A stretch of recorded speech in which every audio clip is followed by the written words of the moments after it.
This video is about electrolytes. By the end of this video, you should be able to use solution vocabulary to describe parts of a solution. You should understand what electrolytes are. You should be able to relate the degree of dissociation to electrolyte strength. First, some vocabulary. A solution is a homogeneous mixture of two or more substances. Recall, homogeneous mixtures are physically combined, not chemically combined, so the things making up the mixture retain their properties. And a homogeneous mixture means that you can't see the individual phases of the mixture. The solute is what dissolves.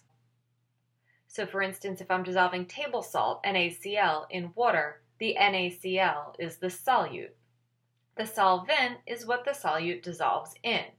In the NaCl in water example, this would be the water. We will almost always deal with solutions that are something dissolved in water, so we'll call them aqueous solutions. An electrolyte is an aqueous solution that conducts electricity. An electrolyte can be weak or strong, meaning it conducts electricity to a small degree or to a large degree. A non-electrolyte is an aqueous solution that does not conduct electricity.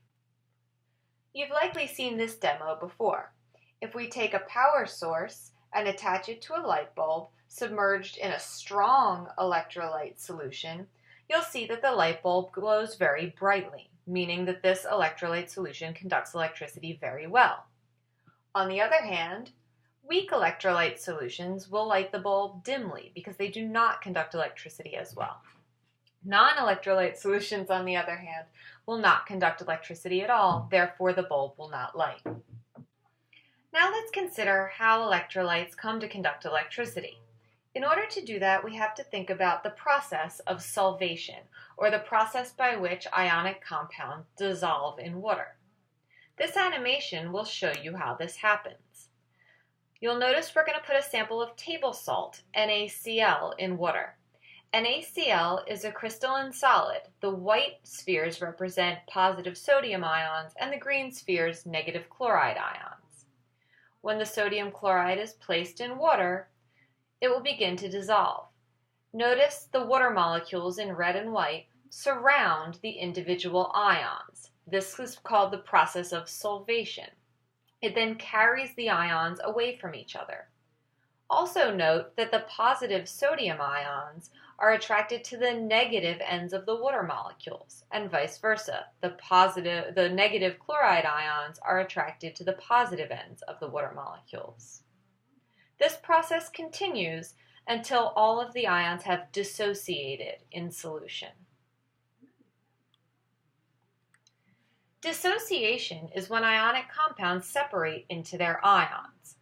For example, if we put solid barium chloride in water, the process of solvation will cause the water molecules to surround the individual ions, separating them, giving us 1 mole of barium plus ions and 2 moles of chloride ions.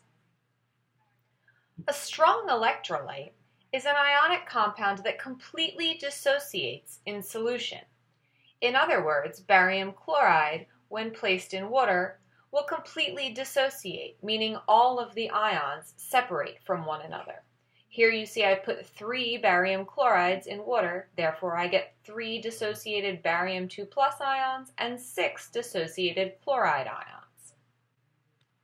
A weak electrolyte, on the other hand, is an ionic compound that does not completely dissociate in solution. It may still dissolve completely, but only a small number of ions will dissociate from one another. So notice that dissociation and dissolving are not entirely the same thing. Instead, a dynamic equilibrium between ionization and recombining establishes itself. Imagine I put 3 acetic acid formula units in water. Notice that only 1 of the acetic acid formula units has dissociated. The other 2 remain intact. A dynamic equilibrium exists in which the dissociated ions will recombine at the same rate that the combined ions will dissociate, giving us no net change in total number of ions. So let's summarize what we've said about electrolytes. Strong electrolytes have many free ions in solution because they completely dissociate, Therefore, they conduct electricity very well. NaCl is a typical example of a strong electrolyte. Weak electrolytes put relatively few ions in solution because they have a small degree of dissociation, meaning not all formula units will dissociate. Therefore, they conduct electricity weakly. Acetic acid is a great example of a weak electrolyte.